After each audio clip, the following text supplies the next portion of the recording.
G'day, welcome back to the shed. In this episode I just want to talk about our centerboard. So in the last episode we left you, we'd been pouring the lead for it and we'd glued up the blank, and the blank was made out of recycled pine and some recycled jarrah, which is an Australian eucalypt that's really quite hard. So we've got a nice hard leading edge to take any damage and knocks and so on, and then some pine that's relatively easy to shape. So in this episode we'll just talk about how we went about doing that, because it was really straightforward, and it's something that you probably want to have a look at. Up here there's an enormous hole. Later on we'll be filling this with epoxy and I will be fiberglassing that. So this isn't quite finished at the moment, but the shape, the foil and everything else like that is completed. I've got a hardwood topper up here, which wasn't in the plan, but I decided to put it like that anyway, because when it's stowed up in the boat, you know, I'd like a little bit of hard jarrah up there. So it's just a slight departure from the plans, but there we go. I think it looks pretty good. Let's go and have a look at how it's made. There's our centerboard blank. We've got a leading edge of the hardwood and the rest is easily shaped softwood lamels. I did come along before and just use a multi-tool to just remove the high spots off this polyurethane where it came out. But I'll just lightly run a chisel over this as well before we start hacking into it. Using these sort of things doesn't make dust, and we're trying to avoid dust at the moment. Just keeping all your waste in an easily managed form is part of the battle whenever you're dealing with boats, refits, or, as I said before, this is the first boat I've made. I've refit plenty of them, and keeping track of the garbage is really, it's a big deal. You can make a lot of waste if you're not careful, and you can make a lot of pollution if you're doubly not careful. The flatness of the blank is important for this project, as you'll see later. I'm very grateful to my neighbour Don for being part of the build and sanding away the high spots. In the meantime, I got busy fabricating the 12mm ply rails for the shaping jig I plan to use to form the centerboard into a foil. Having access to a router set in a table and equipped with a trim cutting bit meant that I only had to take special care in getting one of the rails accurate. For the other, I could trace the original and roughly cut it out with a jigsaw, knowing that as long as I took care of the alignment between the two pieces, the router would provide a perfect copy.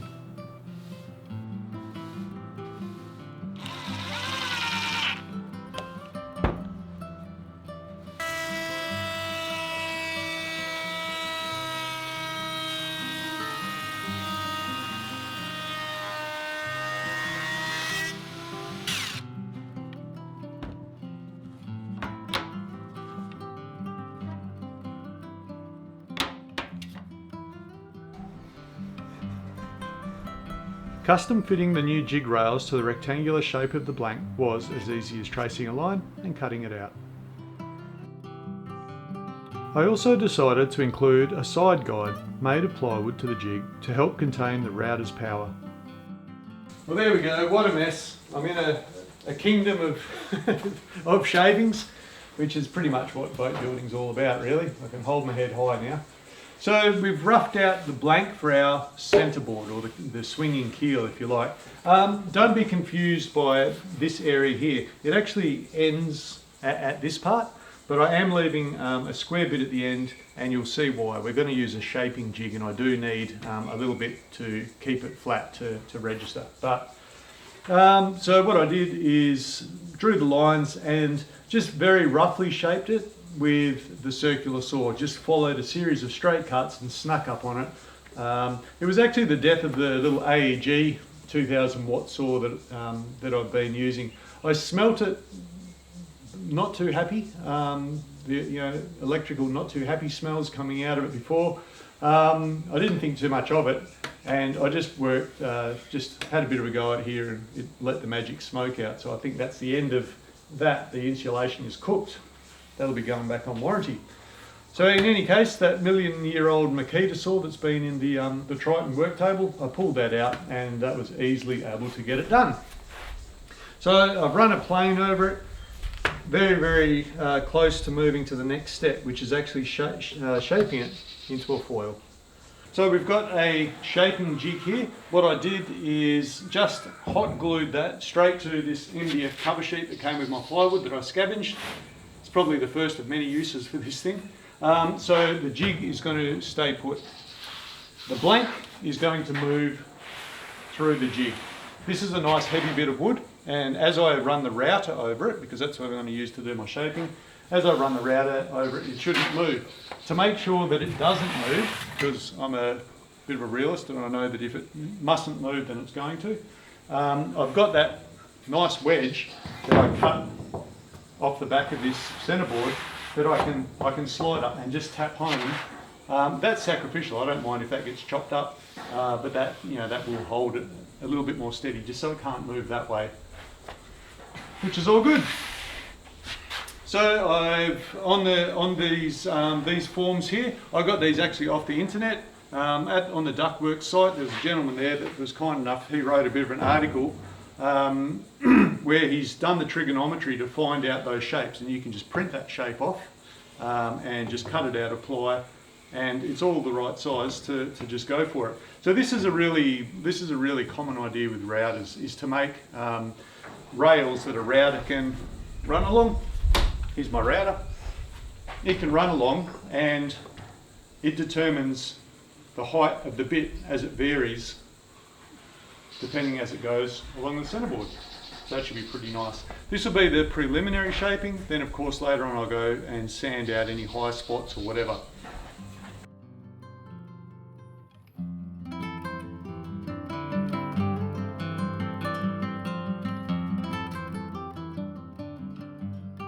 So coming back to this, yesterday I got a fair bit done in the time allotted to me, and it looks pretty good. So I'll just have a quick look at what the workflow actually looks like. So just remember that the jig itself is glued down to the MDF sitting here on the table. The jig doesn't move, the blank is what moves. So what I was initially doing is I had the router in place, and I could see where the cutter, the blade, would drop down to, and I was just sort of tapping this along. In the end I found that there was a nice little bite mark out of the jig from the router blade anyway. So I was able to just sort of tap the blank along until it's halfway lined up into that bite. So my router blade is just eating away at about half of it. Even though I made this guide for the router to travel along, I did experiment with twisting it. You know, you can see as you spin at one corner, it's still referenced on the guide, and dragging along. That was going fine, but in the end, like any measure that you do to try and speed up precision woodworking, I did lose control of the router a little bit, and it bit into the, you know, it dug in, went for a little holiday, and I have dug into the blank a bit. That's not too bad. If this was going to be a finished piece and varnished and being a show piece, that would be very, very bad. But this is all going to be covered in epoxy, sealed up and painted. So little things like that, tiny little imperfections, I can just put a little bit of thickened epoxy and finish over that. So that's a good thing. It's a cheap lesson learned. So back to our blank. So we've got it in position. It's lined up here. One wedge. I just pop it in, and I'm not hammering that in. I'm just popping that in place just so it just holds it there. As you go along, the wedge gets further and further, like the thin edge of the wedge gets further and further into the work. Doesn't matter, the router just punches straight through that. And this wedge, in the early days, I was using as a wedge acrossways, but as we get further and further along and we can see the curve of this blank, I can just use the square bit. It's not wedging it in terms of like really putting pressure on. All it's doing is stopping it rocking back and forward. This is a heavy piece of wood. The router's not moving it anyway. That's just a little bit of insurance. Once that's all set up, I'll put the router there against this guide. Having the router actually trapped against the guide is pretty key. These routers are very powerful. Any way that you can contain them, right up until the router table is the optimum, but any way that you can restrain a router is better, because they really do want to just take off. I am still using the turrets. There's a significant amount of stock being taken off this trailing edge. So if you just did that in one big cut, even though we're just doing a half a cut, it's almost the full height of this cutter blade. On this sort of powerful router, that's a lot, you know. So we'll get burning of the wood. There's the possibility I'll lose control of the router, which is bad. So I am using the depth stops in 3 stages, 1, 2, and 3 turrets, and I'll go through. This is very, very straightforward up here. This curve on the leading edge changes direction fairly rapidly, and what that means is it really does mean that you have to take a bit of care as it comes around. Just take your time. It's a multi-stage process. It's not super quick, but it is a lot quicker than if you were trying to rough this out with a plane, chisels, anything like that. Don't forget, with the router, you're getting very, very close to the finished product. It's cutting it exactly to these profiles. So all that needs to be done is just cleaning up the actual router marks. So we can see that I've got some router marks here from the latest cuts, but I did just experiment very quickly with a belt sander, taking them away, and it took seconds to erase it. So if you go to the John Welsford Small Craft Design site on Facebook that I always refer to and I've linked to in the description, there's quite a few people that are actually using these profiles to do the centerboard, and later on when I come to shape the rudder I'll be doing exactly the same thing. They are doing it, but usually it's a brief description. So this is what it looks like in mosquito. This is what it looks like in long form.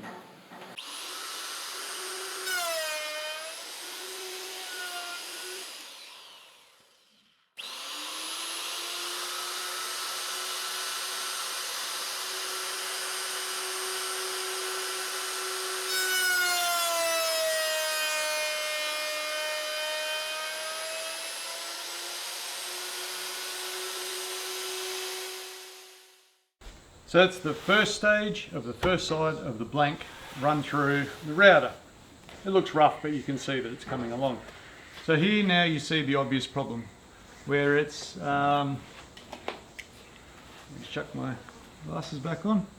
So it's near enough to about 1 inch there at the widest part, and of course it gets fatter, so it's pretty much 2 inches as you go in because it tapers. So it starts registering a higher part of our jig.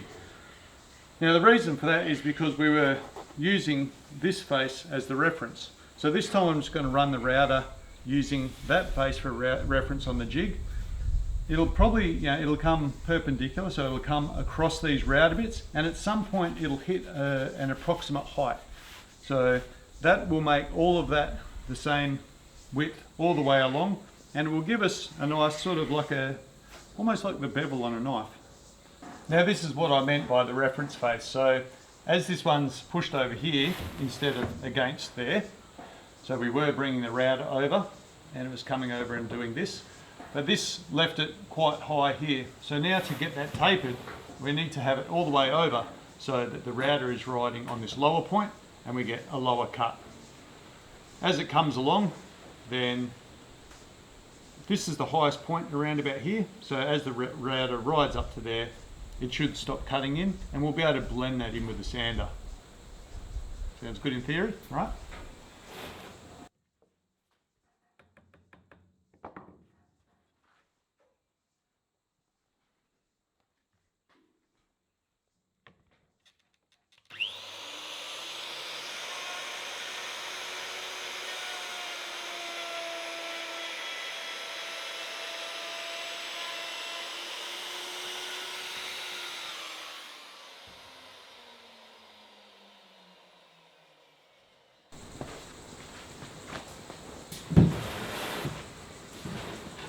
Okay, I'll just interrupt my workflow just to have a bit of a chat to you. So I have now routed the trailing edge on the other side. I did the front and the trailing edge before. This time I just started with the trailing edge. It really doesn't matter, so referencing the back edge of the jig, doing this, and then I'll start working on that front leading edge. Everything's blending pretty nicely now, but I'm pretty happy with that. There's only some very light router marks that I need to take out. Yesterday I got a hold of this belt sander, and which Don, my neighbour, very kindly lent me. I ran the belt sander over and it just cleaned up those router marks in about 2 minutes. I did it just that section. So cleaning this up won't take very long at all, and just with a little bit of a hand plane and that sander, I'll just refine that leading edge once I've cut that other side. But it saved me a lot of work just by making those very, very basic forms and running the router over very, very carefully, staging my cuts with the turret on the router. I think it's done a really great job. I could not have done as nice a job freehand with, say, a flat disc on a grinder, or going at it with a power plane or something. I definitely would have screwed that up. It was very, very straightforward. It took time, and some people might find it monotonous, but you get a pretty good result.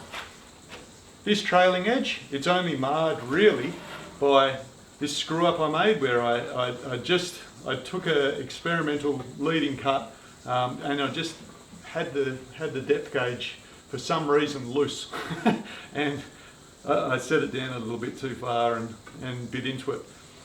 That's not a real problem. What I'm going to do is I will fair that with epoxy and filler, and also this little holiday here where I tried to speed things up to my detriment.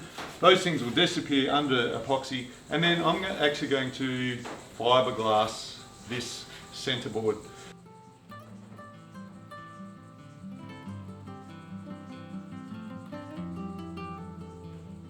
With the foil shaped up nicely, the final jobs were to work out the centre for the pivot hole, specified at 60mm in from the forward side and the top, which is also the centre for the curve on the intersection of the top and forward edge.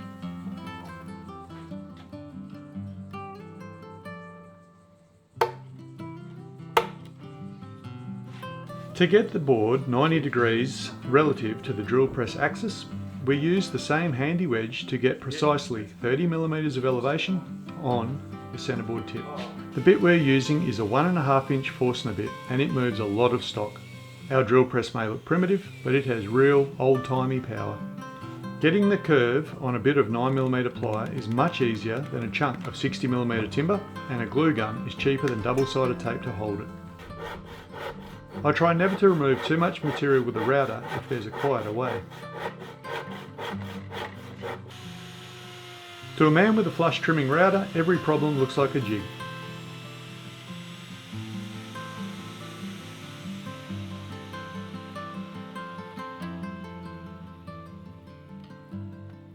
I try not to use the large router by hand if there's a way to get the job done with a smaller unit, like rounding off some edges.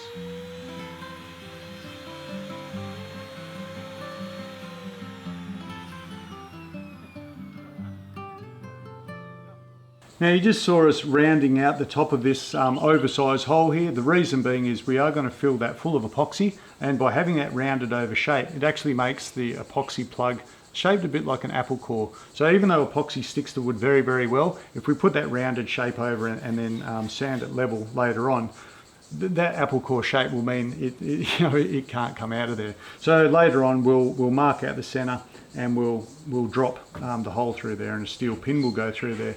I'm not sure if I mentioned it before. This Jarrah cap here, you can see I've taken out the screws. They'll all be filled with epoxy. They were just there to hold it nice and firm while it glued in. This Jarrah cap was not in the plans. Right? If you have looked at the Pathfinder plans, you might be a bit confused. I just cut this 20mm short and glued that on. I just wanted a hard cap instead of the end grain. Yes, it is going to be coated in epoxy and it is going to be fiberglass, but I just wanted a really hard bearing surface there, so when it is in the centerboard case, and if I'm going along a bumpy road sometime in the future on some adventure, we have a nice, really hard edge there. So don't be confused, that's just something I came up with. Well, there we go. I think that should pretty much wrap up the video. I hope you got something out of it. You know what I get out of doing these videos? Sometimes we get some really great comments, and now that I've come off, like away from our sailing life, where I sort of you know, that was sort of my trade. I'd been at sea for a number of years. Now we're trying something different. I really, really appreciate those people that reach out and sometimes in quite long form hit us up in the comments section and set us straight, because I've had some very, very valuable information in the last year. So thank you very much for that. I hope you're set up for a good new year, and I look forward to some very helpful comments in the new year.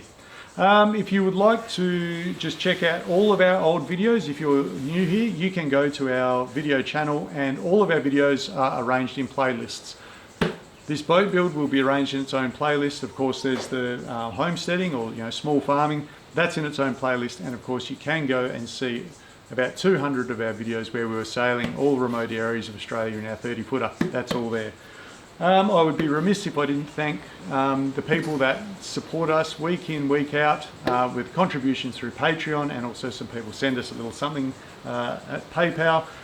The videos aren't free to make, so we really appreciate people supporting the costs of doing these productions. They take about 20 hours a week. You wouldn't think so, would you? Looks like a dodgy slap together thing. But anyway, thank you. Thank you for everyone that supports us through the comments, financially, whatever. We're thrilled to have you. If you'd like to join those ranks, you can find links in the description to this video if you would like to support the productions. But that's enough from me. I need to go and cook dinner. So I'm going to leave this here, and I'll see you next episode where we talk about accuracy, I think, and we're going to be laying out the frames for our boat. So we're making good progress.